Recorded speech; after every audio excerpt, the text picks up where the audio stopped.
Australia, the land of sunshine, freedom, opportunity, and mateship. But something has shifted.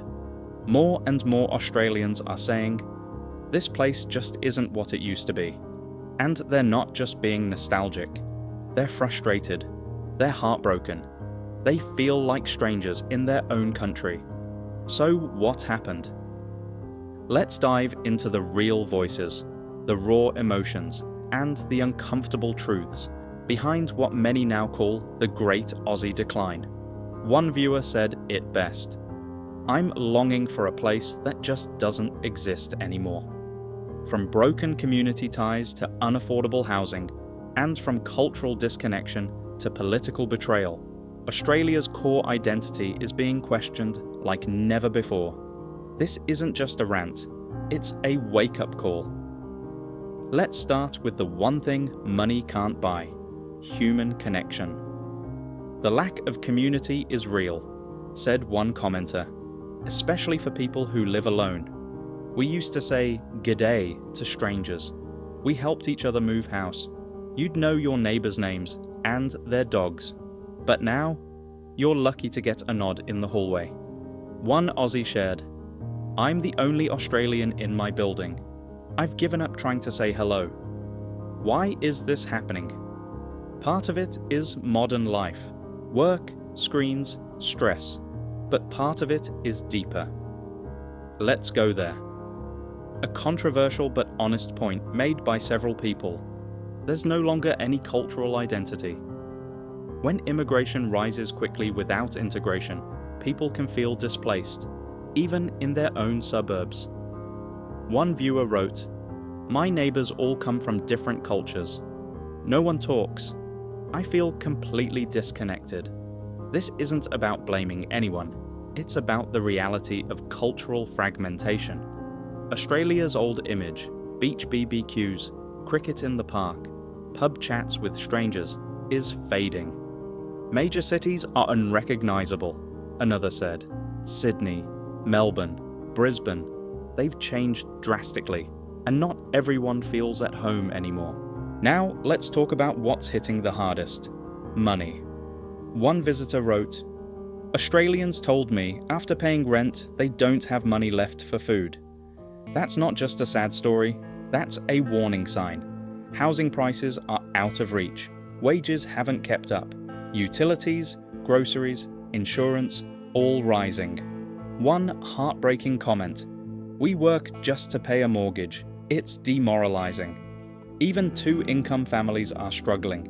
It's no longer about getting ahead, it's about surviving. "Australia feels like a giant corporate job," one person said. "I'm just here to make money, then I'm out." That line hit hard. When a country starts to feel transactional instead of personal, something's wrong. People move for opportunity, but they stay for belonging. And right now, many Australians don't feel like they belong anymore. They feel like they're clocking in, day after day, with nothing to show but bills.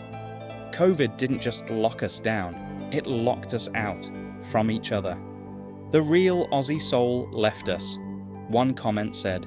"Lockdowns were the final nail in the coffin. We gave up touch, conversation, connection. And when the rules eased, some things never came back. People stopped trusting each other, stopped engaging, switched off. For many, post-pandemic life feels empty, isolated, irreversible.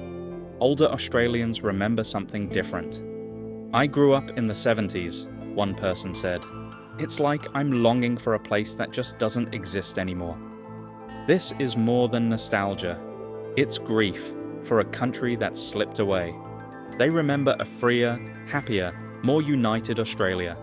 No red tape, no 50-page forms, no surveillance state, just community, honesty, and space to breathe.